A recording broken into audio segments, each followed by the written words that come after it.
tu as quelle maladie? Elle me dit clairement ce qu'elle voulait. Quand seulement elle a parlé, mes frères, j'ai senti la puissance du diable remplir la chambre. J'ai senti que le diable était là. J'ai senti que là, le diable est venu. Mais j'étais un jeune, je crois que j'avais 21 ans. Personne ne me connaît. Je suis dans une chambre avec une fille. Le Saint-Esprit me parle. Il me dit, Marcelo, si tu tombes ici, ton ministère c'est fini. Fâche-toi. J'ai dit, Dieu, je ne suis pas fâché. Craille la colère. Tiens-toi debout. Je me suis tenu debout. Ma soeur, tu as l'esprit d'impudicité. Agenouille-toi. Elle s'agenouille-toi. Lève les mains. Elle lève les mains. Au nom de Jésus, démon sort. Je commence à rentrer. Démon sort. J'ouvre la porte. Bah, je fuis. Je fuis. Elle restait comme ça. Je fuis. Je l'ai laissé. Alléluia. La Bible dit fouiller l'impudicité. On ne résiste pas. Même si tu es rempli du Saint-Esprit, on ne résiste pas. Fuis. Quand je fuis, je m'en vais. Quelque temps après, je la rencontre. Elle me dit, pasteur, tu as abandonné la brebis. J'ai dit non, je ne t'ai pas abandonné. Toi, tu es une louve, tu veux manger les bergers. Va toi-même en enfer. Va toi-même en enfer. Si j'étais tombé ces jours-là, je serais le Marcelo que je suis aujourd'hui. Mais toi, tu es en train de tomber, non?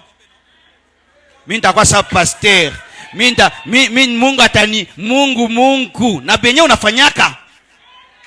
Dans toutes ces chambres d'hôtel, qu'est-ce que toi tu fais? Qu'est-ce que tu as fait hier? Tu es dans quoi? Tu es dans quoi? Dieu va me bénir, Dieu va m'élever, je vais faire des miracles, des prodiges, avec la sale vie que tu mènes. Alléluia. Et là, je commence l'église. Ça commence à évoluer, Et un jour, je vais dans une maison. Pendant qu'on me prépare la nourriture, je vois la dame en face de moi. Je suis en train de laver les mains pour manger. Elle ouvre le pagne. Oh, une maman, hein? Oh, et puis je lavais. Oh. On veut manger. Oh. Et puis seulement calmement, je dis, maman, je m'en vais. Elle dit, ok, je t'accompagne. Elle m'a accompagné aussi. Et je suis parti pour de bon. Vous tombez avec les femmes riches. Tu vois? Elle avait beaucoup d'argent. Toi qui as l'argent, tu tombes avec ton patron. Tu tombes avec ton professeur. Et puis tu dis, je serai ministre. Faible devant l'argent. Comment tu auras une grande destinée? Quand il y a la richesse, tu tombes. Tu dis, ah, je vais perdre une partenaire. Et oui, hein, j'ai accepté de perdre quelqu'un. Mais pour garder la destinée. Alors quand j'ai vécu ça 2 fois, alors mes yeux se sont ouverts et j'ai maintenant compris qu'il faut être sage. Des années après encore, une dame m'appelle, quelqu'un de confiance, quelqu'un vraiment de confiance. Oh, viens, passe à la maison.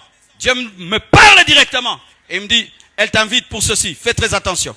Va avec ta femme. Et je dis, Blanche, on va y aller. Elle ne savait pas que je venais avec Blanche. Comment toi tu es tenté par une femme, tu ne dis jamais à ta femme. Cachotier d'homme.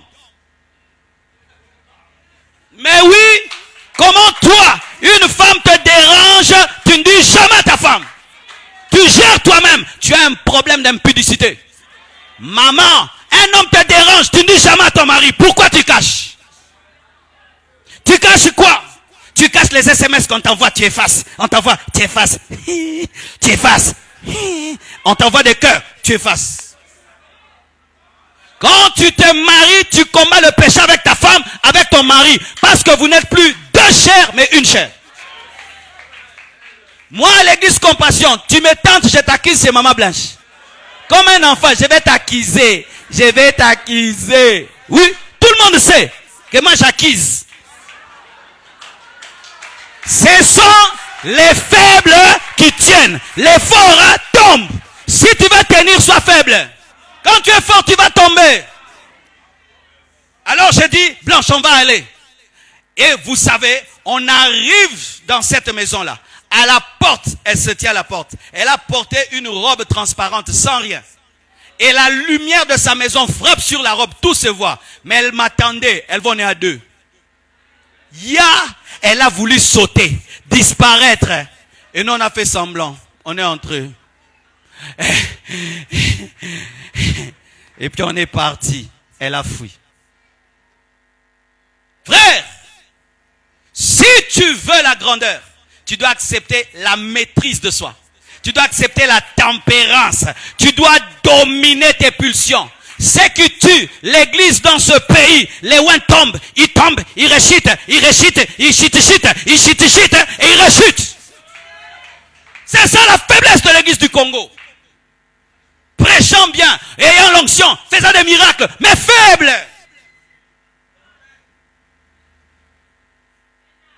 Et la dernière fois, je suis en train de recevoir au bureau. Une fille vient. Oh, elle est malade. Avec sa famille, hein, avec les parents. On parle de sa maladie devant tout le monde. Après, elle dit, est-ce que je peux parler au pasteur tout seul? Oh, la famille pense qu'elle veut se confier vraiment personnellement. Quand la famille part, elle me drague. Même Maman Blanche m'a jamais dit de telles choses. Elle m'a loué, elle m'a glorifié, elle m'a exalté. J'ai dit, non, Yokate. Et puis je lui dis, mais ma fille, mais tu sais que je suis marié et je suis un prédicateur de la sainteté. Non, moi je suis jeune, pasteur. J'ai dit, ok. J'ai dit, Maman Blanche, tu vois la sœur là? Ce n'est pas une sœur. J'ai appelé le secrétariat. J'ai dit, vous voyez cette sœur là? Qu'elle n'entre plus jamais dans mon bureau. Plus jamais dans mon bureau. Moi, je viens de dire ce qui m'est arrivé. Peux-tu dire ce qui t'est arrivé? Et la suite et la fin.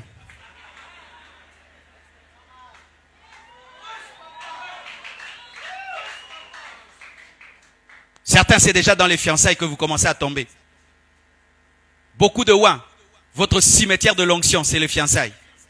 Parce que beaucoup de chrétiens, ils pensent comme on va se marier, on peut tout faire. Non, les fiançailles ne sont pas le mariage. Marie et Joseph n'avaient rien fait. Mais vous, parce que vous allez vous marier, vous faites tout. Dernièrement à Kinshasa. Parce que nous, avant de bénir un mariage, on fait les tests de grossesse. Le même jour. Alors un couple est venu. Les parents sont derrière. Les parrains, tout le monde. Test de grossesse, il y avait la grossesse. On a dit on ne vous bénit pas. Rentrez à la maison. Quel scandale. La famille s'est fâchée. Fâchez-vous. C'est votre faute. Vous avez mal éduqué votre fille. Vous allez vous fâcher. Est-ce que c'est notre faute qu'on bénisse une sœur avec une grossesse? Quelle gloire il y a dans cela? Les robes blanches dans les églises ne sont devenues que du théâtre. Est-ce que vraiment les robes sont blanches? Il faut qu'on porte des robes noires. Tachetées. Esther est devenue reine. Elle était vierge. La condition pour être reine, c'était vierge aussi. La sainteté, craindre Dieu. Kukimbia zambi. Unakimbia kabisa zambi. Nous prions, nous tombons. Et tellement que nous tombons, nous devenons maintenant des professionnels en confession. Que Dieu me pardonne les péchés que je commettrai. Ouais. Que Dieu me pardonne les péchés que je commettrai. Seigneur, je ne suis qu'un homme. Moi, j'aime pas les gens qui disent comme ça. Je ne suis qu'un homme. Nous sommes que la chair. Nous sommes la chair, mais nous avons reçu le Saint-Esprit. Nous avons reçu Jésus. Nous ne sommes pas que la chair. Nous avons reçu le Saint-Esprit. Tout le monde est faible. La Bible dit que celui qui est faible, qui dit ça, je suis fort. Toi toujours, nous sommes faibles. C'est ainsi que tu as des grandes promesses qui ne se réalisent jamais. Et on te ment, Dieu te bénira, il y a des sorciers dans ta vie. Voici le sorcier de ta vie, toi-même. Le sorcier de ta vie, c'est toi-même. Écoutez, même si Dieu pardonne, il ne faut pas pécher. Parce que pécher, ça donne du retard. C'est comme quelqu'un qui va en course et tu as un pneu. Tu le crèves, on le gonfle. Tu le crèves, on le gonfle. Les autres, ils ne crèvent pas leurs pneus. Vous aurez la même vitesse. Toi, quand tout le temps, Mungu nisame, Baba nisame, les autres sont en train d'adorer. Vous aurez la même vitesse. Ton problème, c'est que tu penses que la grâce nous pousse au péché. Alors que la grâce nous amène à renoncer aux œuvres mortes. Un homme qui a compris la grâce, il a la haine du péché. Pécherons-nous pour que la grâce surabonde? Loin, loin de là. Le péché, ce n'est pas seulement l'adultère, l'impudicité, c'est le mensonge, c'est le vol, la corruption, toutes ces choses. Jésus s'est sanctifié. Jésus s'est sanctifié. Il a dit, le prince de ce monde vient, mais il n'y a rien de lui en moi. Le prince de ce monde vient, il n'y a rien de lui en moi. Vous recevez l'onction, ça part. Pourquoi? Vous recevez l'onction dans une cuve trouée. Si tu remplis une cuve qui est trouée, est-ce que ça va garder l'huile? Tu jeûnes, tu pries, tu vas sur des montagnes, c'est bien. Mais après, une vie de péché, tu perds tout. Mike Murdock dit ceci. Un homme commence à pécher lorsqu'il perd la vision. Et je vous dis la vérité. Quand tu es préoccupé par le rêve que Dieu t'a donné, le travail que Dieu t'a donné, tu n'as pas le temps de distraction. Tu n'as pas le temps de distraction. Tu es concentré. Depuis que je suis venu dans cette ville, je ne vois dehors que pour prêcher. J'habite la chambre. Je ne sors même pas pour aller au restaurant. Je ne sors pas. Quand j'entre dans ma chambre, c'est juste que demain, j'attends seulement, viens me prendre, je sors. Si on ne vient pas me chercher, je ne sors pas de ma chambre. Je ne sors pas. Depuis que je suis dans cette ville, j'habite la chambre. Et jusqu'à ce que je partirai, je ne veux pas me promener. Je serai seulement dans cette chambre. Et ça ne me dérange pas. Pourquoi? J'ai un rêve qui me dérange. Je dois l'atteindre.